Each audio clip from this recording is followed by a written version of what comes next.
பார்க்கிறோம். திரு அர்ஜுனமூர்த்தி இந்த அவையில் இந்த நேரத்தில் இந்த அமர்வில் நம்முடைய இணைகிறார். அவருடைய நிகழ்ச்சிக்கு வரவேற்கிறேன். கேரளா எப்படி பார்க்குறீங்க?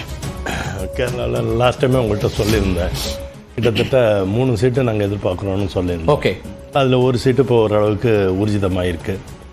இன்னும் 2 சீட்டில் அணிலோட சீட்டு கூட நான் எதிர்பார்த்துக்கிட்டு தான் இருந்தேன். ப்ளஸ் ராஜீவ் சந்திரசேகர் பர்ஃபார்ம் பண்ணுறதுக்கு நிறைய வாய்ப்புகள் இருக்குது. ஓகே, அது இப்போ வித்தியாசமான கருத்து கணிப்பாக வந்துக்கிட்டு இருக்கு. பார்ப்போம், இன்னும் முடியட்டும், ஃபுல் எலெக்ஷன் முடியட்டும்.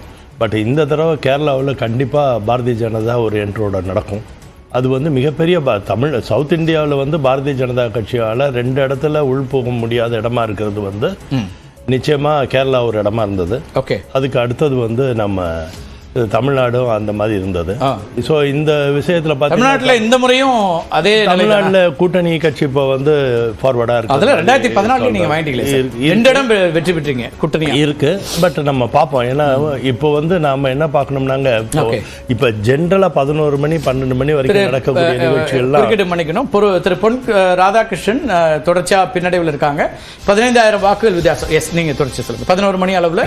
ஸோ 11 மணி அளவில் வர்றதெல்லாம் பார்த்தீங்கன்னா, இப்போ பார்த்தீங்கன்னா யூபியை பற்றி நம்ம பேசும்போது பார்த்தீங்கன்னா 1 கோடி வாக்கு தான் எண்ணி இருக்காங்க அவுட் ஆஃப் 18 crores. ஓகே, இந்த 1 கோடியை வச்செல்லாம் ஒரு மதிப்பீடு பண்ண முடியாது. இப்போ மகாராஷ்டிராவில் கூட இப்போ என் நண்பர்கள் வரும்போது பேசிட்டு இருந்தேன், மகாராஷ்டிராவும் கொஞ்சம் பிக்கப் ஆகிட்டு இருக்குங்கிறது தெரிய வருது. ஏன்னா நம்பர் ஆஃப் ஓட் பேங்க் 35 லட்சம் ஓட்டு உள்ள ஒவ்வொரு கான்ஸ்டிடுவன்சில மினிமம் 35 lakhs ஓட்ஸ் இருக்கு. இதுல யூபியில் அதில் 18 கோடி வாக்காளர்கள் இப்போ வாக்கு அளிச்சிருக்காங்க யூபியில். இதுல 1 கோடி தான் இப்போ எண்ணி இருக்காங்க. சோ மிச்சம் இருக்கிறதெல்லாம் எண்ணும் போது தான் நமக்கு உண்மையான நிலவரம், யூபி நிலவரம் நமக்கு. இப்ப உத்தரப்பிரதேசத்தை பொறுத்த வரைக்கும் ஆரம்பத்திலிருந்து நம்ம காலையிலிருந்து பார்க்குற ட்ரெண்ட் காங்கிரஸ் டுவர்ட்ஸ் காங்கிரஸ் வருது. இப்ப பாத்தீங்கன்னா தற்போதைய நிலையில காங்கிரஸ் கூட்டணிக்கு 41 இடங்கள், பிஜேபி கூட்டணி 38 இடங்கள் அப்படின்ற இடம் தான் முன்னிலை. காங்கிரஸ் கூட்டணின்னு தான் சொல்றீங்க, இந்தி கூட்டணி தான் அது, காங்கிரஸ் கூட்டணின்னு சொல்ல. சரி, நீங்க இந்தியா அலையன்ஸ், இந்தியா அலையன்ஸ் சொல்லிக்கங்க. ஓகே, ஏன்னா இந்தி கூட்டணியை பொறுத்த வரைக்கும் அதுல சமாஜ்வாடி பார்ட்டியோட பெர்ஃபார்மன்ஸ் தான் இப்ப காமிச்சிட்டு வராங்க. இந்த பக்கம் உங்களுக்கு என்ன சொன்னா பாஜக கூட்டணின்னு சொன்னேன், அதையும் நினைவுட்டுறேன். இல்ல இந்திய கூட்டணி சொல்லிருங்க, இந்தியா சொல்லுங்க. நான் என்ன சொல்ல வரேன்னா, இல்ல மெயினா நம்ம இதுல என்ன பார்வை பார்க்கணும்னாங்க, யூபியை பொறுத்த வரைக்கும் என்னோட கணிப்பு ரொம்ப தெளிவான கணிப்பு. நாங்க ரொம்ப நாளா பண்ணிட்டு இருக்கோம். இப்போ நம்ம கணிக்கணும், இன்னும் அரை மணி நேரத்துல. இல்ல அரை மணி நேரமா அந்த நம்பிக்கை வெளிப்படுத்து. இல்ல அந்த கணிப்பு என்னன்னு சொல்லுங்க. இல்ல அந்த இதுல நீங்க பாத்தீங்கன்னா எங்களை பொறுத்த வரைக்கும் northern state very positive state for பிஜேபிக்கு என்னைக்குமே இருந்திருக்கு. அத பலமுறை நான் சொல்றேன். நார்த்தன்ல பாத்தீங்கன்னா மத்திய பிரதேஷ், சத்தீஸ்கர், உத்தரப்பிரதேஷ், உத்தரகாண்ட், என்சிடி, டெல்லி, ஹரியானா, இமாச்சல பிரதேஷ், சண்டிகர், பஞ்சாப், ஜம்மு அண்ட் காஷ்மீர், லடாக். நீங்க எழுதி வச்சுங்க, உத்தரப்பிரதேசல இந்த தடவை 69 seat BJP will get. Last time நம்ம 62 தான் எடுத்தோம். இந்த தடவை 69 இடமும் பாசிட்டிவா என்டிஏக்கு இன்னொரு 4 அடிஷனல் என்டிஏ சீட்டு, ஒரு 4 சீட்டு கிடைக்கும். சோ இந்த தடவை நீங்க பாத்தீங்கன்னா கிட்டத்தட்ட 73 சீட்டு வரதுக்கு விடுங்கிற வாய்ப்பு அங்க இருக்குங்கிறதான். ஒரு குஜராத்ல ஒரு விஷயம் கவனிக்கிறீங்களா? காங்கிரஸ் கூட்டணி ஒரு இடத்தில் முன்னிலை குஜராத்ல. அது அந்த அது வராதுங்க, காத்திருக்கலாம். காங்கிரஸ் இங்க வரவே வராது. அங்க குஜராத்தை பொறுத்த வரைக்கும் 100% பிஜேபி தான் வெற்றி நடக்கும். அதுல மாற்று கருத்தே இருக்க வேண்டாம். யூபிலையும் அதிகப்படியான சீட்டு பிஜேபி தான் எடுக்கும். அதுலயும் மாற்று. சார் 3 மணி நிலவரம் பாத்தீங்கன்னா, இப்ப நான் ஒரே ஒரு சந்தோஷமான நிகழ்ச்சி இந்த இந்திய கூட்டணிக்கு சொல்லிக்கிறேன். உங்களுக்கு என்னன்னா, அவங்கள பொறுத்த வரைக்கும் இன்னைக்கு தேதிக்கு டோட்டலா இவிஎம் மிஷினை பத்தி குறையெல்லாம் சொல்ல முடியாம இன்னைக்கு முழுசா அவங்களுக்கு என்ன ஒரு அட்வான்டேஜ் நடக்குதுன்னா, இப்ப இவிஎம் அவங்களால குறை சொல்ல முடியாது. இது வரைக்கும் அவங்களுக்கு பாசிட்டிவா போகுது. இப்ப எடுத்ததுலேருந்தே பிஜேபியே முன்னிலைப்படுத்தியே இருந்ததுன்னு வச்சுக்கோங்களேன், அவங்க இவிஎம் நேரம் திட்ட போயிருப்பாங்க. இப்ப அந்த வாய்ப்பு இல்ல. சோ அப்போ எலெக்ஷன் கமிஷன் இந்த முறை பிரதமர் மோடியே பின்னடைவுங்கிறதுல இருந்தா தொடங்குச்சு. ஆமா, அது அவங்களுக்கு ஒரு சார் இது வைக்கோல வச்சு முட்டு கொடுக்குற விஷயம் சார். வைக்கோல வச்சு முட்டு கொடுத்துட்டு இருக்காங்க, கொடுத்துக்கிட்டு இருக்கட்டுங்கிற.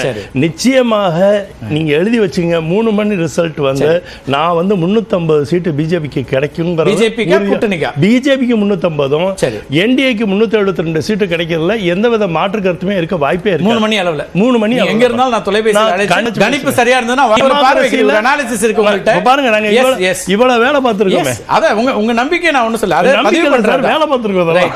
கட்டாய அவர் இல்ல, அது ஒரு பாயிண்ட் என்ன சொல்றேன்னா, இன்னும் ட்ரெண்ட்ஸ் மாறுங்க. எங்களுக்கு வந்துட்டு இருக்கக்கூடிய டேட்டா இன்னும் எண்ணிக்கைகள்ல 1000 வாக்குகள் வித்தியாசம் அப்படிதான் இருக்கு. எண்ணப்பட்ட வாக்குகள் இன்னும் 30% தாண்டல. அதை வச்சுலாம் என்ன முடிவுக்கு வர முடியுங்கிறது தான் அவர் சொல்றாரு. ஆர்கே இல்ல 14% வாக்குகள் தான் எண்ணியிருக்காங்க. 10 மட்டும் 14% தான் இருக்கிறது. நிச்சயமாக அப்ப இது ஒரு ட்ரெண்டா இல்லையாங்கிறத கேள்விதான். அதாவது ஒரு பூத்துல நீங்க ஒரு 25% அப்படின்னா நம்ம வந்து சாலிடா ஒரு ட்ரெண்டுக்குள்ள வரலாம். இப்ப சொல்ல முடியும். ஒரே ஒரு கருத்து இருக்கு சார், ராதாகிருஷ்ணன் சார் சொல்றதுக்கு. இப்ப நான் வந்து கோவையில் வந்து ஒர்க் பண்ணேன். கோவை சட்டம் பஞ்சாபுடைய எண்ணிக்கை நம்ம பார்க்கிறோம். ஆம் ஆத்மி 3, காங்கிரஸ் 7, அகாலிதள் 1, மற்றவர்கள் 2 அப்படிங்கிறத பார்க்குறோம்.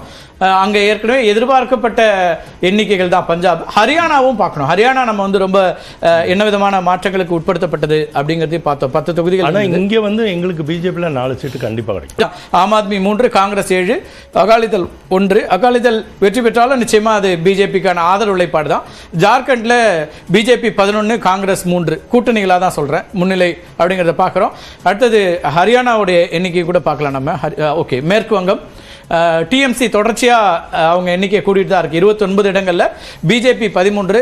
ஆர்கே, உங்களுடைய மகிழ்ச்சி கொஞ்ச நேரம் தான் இருக்கும் போல இருக்கு. அது இப்போதைய நிலையில காங்கிரஸ்க்கு எந்த முன்னிலையும் இல்லை மேற்கு வங்கத்தை பொறுத்த வரைக்கும். ஆனா ஒட்டுமொத்தமாக காங்கிரஸ் கட்சியினுடைய எண்ணிக்கை 100 தொட போகுது. 99 இடங்கள்ல அவங்க வந்து முன்னிலை வைக்கக்கூடியதை பார்க்குறோம் இந்திய அளவில். நீங்களே வந்து இப்போ +92 கொடுத்துருக்கு. 203 300 ஆயிடுத்து. ஓகே, அது 299 இப்போ இருக்கு. இப்போதைய நிலைமையில் இருக்கக்கூடியதை பார்க்குறோம். பீகாரை பொறுத்த வரைக்கும் பிஜேபி 33, RJD 7. இதெல்லாம் பார்த்துட்டோம். இந்த ஹரியானாங்கிற ஒரு மாநிலத்தை கூடிய விரைவில் நமக்கு காமிப்பாங்கன்னு எதிர்பார்க்கலாம்.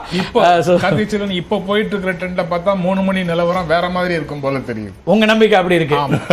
சரி சரி, அவருக்கும் நம்ம வந்து அதே இதை கொடுத்துடலாம் சார். எஸ், ஏன்னா அவர் சில அனாலிசிஸ் வச்சிருப்பாரு, அவர் பதிவுகள் வச்சிருப்பாரு. நான் ஒன்றும் மாற்று கருத்தே சொல்ல. சொல்றது நடக்கட்டும், அவரோட விருப்பத்துக்கு படி நடந்தாலும் சந்தோஷம் தான் எங்களுக்கு. ஓகே, பிஜேபி 3 இடங்கள்லையும் முன்னிலை வைக்கிறத பார்க்குறோம். 10 இடத்துலையும் கடந்த முறை அவங்க வந்து முழுமையா பிஜேபி தொகுதிகள் இடம் அப்படின்னா ஹரியானா இருக்கு. உத்தரப்பிரதேசம் தான் முக்கியமான ஒரு இடமா மாறி வரும் சார். இப்படி ஆர்வம் சொல்லிட்டே இருந்தா அடுத்து இல்ல சார், இது நாங்க ஆர்வம் இல்ல sir, research. Right, complete research எப்படி இருக்குன்னு பார்க்கறதுல ஒரு பெரிய ஆர்வம் எல்லாருக்குமே இருக்கும். பாலா, உத்தரப்பிரதேசத்தினுடைய இப்போதைய நிலையில வாக்கு எண்ணிக்கையெல்லாம் கூட வேல்யூஸ் கொடுக்கலாம். நிச்சயமா திரு கார்த்திகை செல்வன், இப்ப நம்ம எல்லா மாநிலங்களினுடைய முடிவுகளையும் தொடர்ச்சியா பார்த்துட்டு இருக்கிறோம். அந்த வகையில் இந்தியா கூட்டணி 35 இடங்களிலும் முன்னிலையில் இருக்கிறாங்க. பிற கட்சிகள் ஒரு இடத்துல முன்னிலையில் இருக்கிறாங்க. அந்த விஷயத்தை நம்ம பார்க்கிறோம்.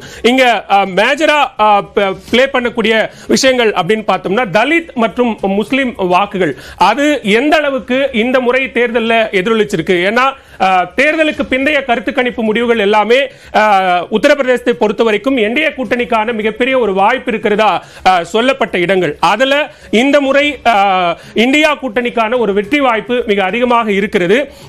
தேர்தல் பரப்புரை காலங்களில் பேசப்பட்ட முக்கியமான விஷயங்கள்ல இஸ்லாமியர்கள் விவகாரமும் ஒன்று. சோ அந்த வகையில நம்பர்ஸ்க்குள்ள வந்தா நம்ம போலாம். பலா, this is a very crucial time. Numbers வந்துட்டே இருக்குது, மாற்றங்களை நம்ம பார்க்க போறோம். எனவே இதுல நம்பர்ஸ் சொல்லுங்க. எஸ், அந்த டாமினன்ட் கான்ஸ்டிட்யூன்சிஸ்ல என்னென்ன